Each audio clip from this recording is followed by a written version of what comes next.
Welcome to Vintage Point with Ratabile Mapudzi on the 360 experience. Tonight in the primetime stories, President Ramaphosa outlines strategy to counter US tariffs. Gauteng Premier responds to 1.8 billion budget shortfall. ANC faces tensions as SACP consider independent election run. All this and more on the 360 experience. What Zuma did took our country and handing over back to the dictators.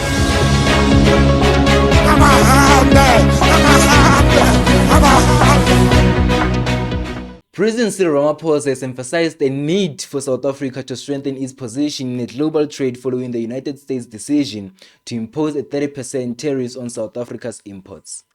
In a letter to the nation, he stressed that the country must adapt to these challenging economic conditions.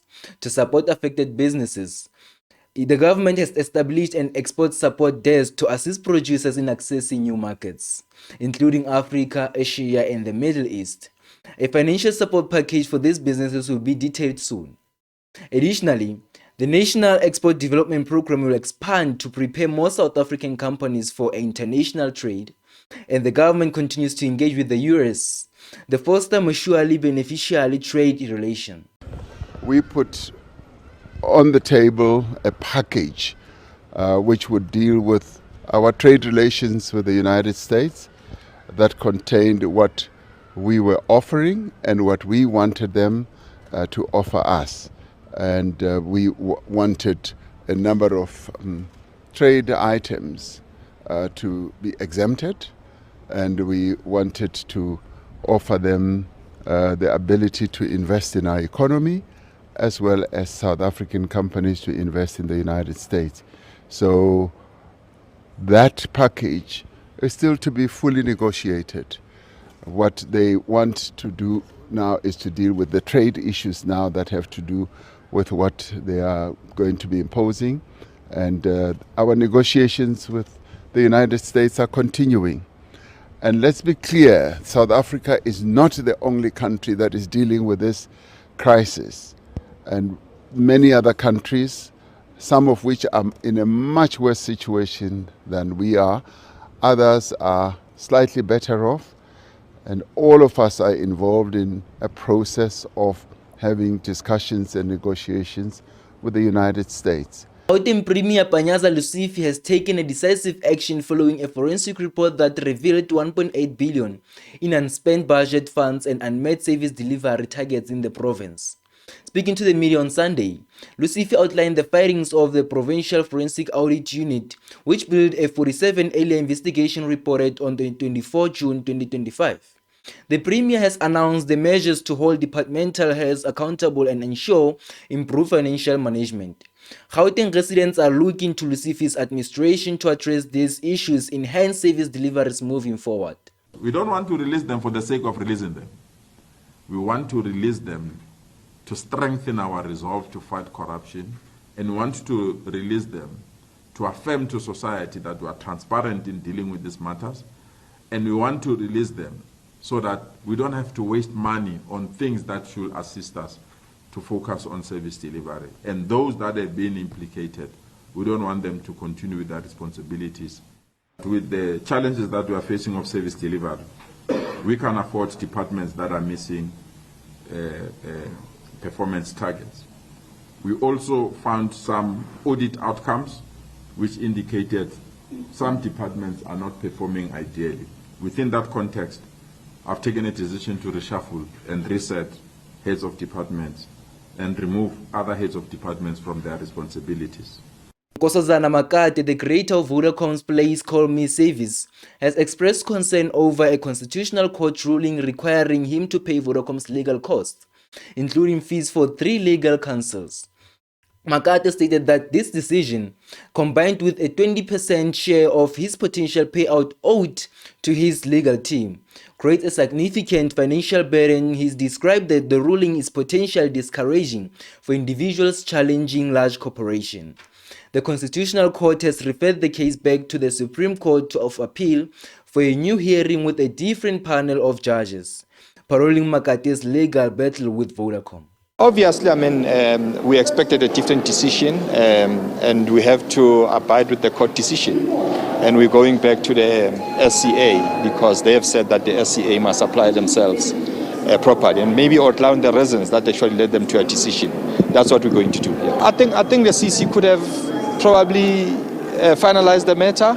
We still had a hearing at the High Court, which they could have gone to as well, and then ignored the SCA completely. They are at large to do done that, yeah.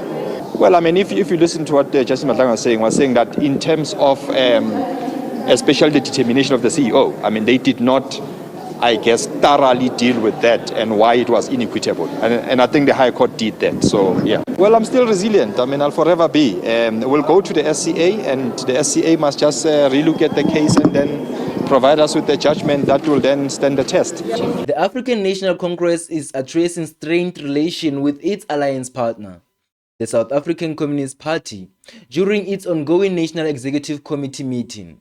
The SACP has publicly criticized the ANC for dismissing its concerns and announced plans for potentially contest next year municipalities elections independently. Despite effort to resolve difference through dialogue, no progress has been made. The ANC now faces challenges of maintaining its long-standing alliance while navigating the SACP's threats to compete separately, a move that could reshape the political landscape. And the ANC became arrogant with power. Arrogant with power. They're even arrogant to us as a Communist Party. In November last year, 2 weeks before our Special National Congress, we gave a brief report in a respectful way, Comrade Mbata, help us. In a respectful way, we gave a report because the ANC told us, take it or leave it. When we said to them, we want to discuss with you a concept we characterize as flexible concept for how to exercise political power, particularly with regard to local government elections. It was the president of the ANC who led this charge that's not possible. It was not the SACP. Please, tell the truth. It was not the SACP. When you push us to the corner, we'll tell the truth. Because we in the Communist Party venerate the truth. Minister of Electricity Dr. Ramaphosa has acknowledged that South Africa's electricity prices are unsustainable, contributing to what he terms energy poverty.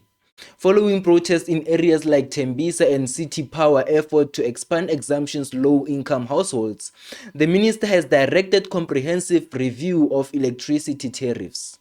Speaking ahead of ANC's National Executive Committee meeting, Ramaphosa indicated that significant changes for electricity prices are expected in the coming month to alleviate their burden on South Africans.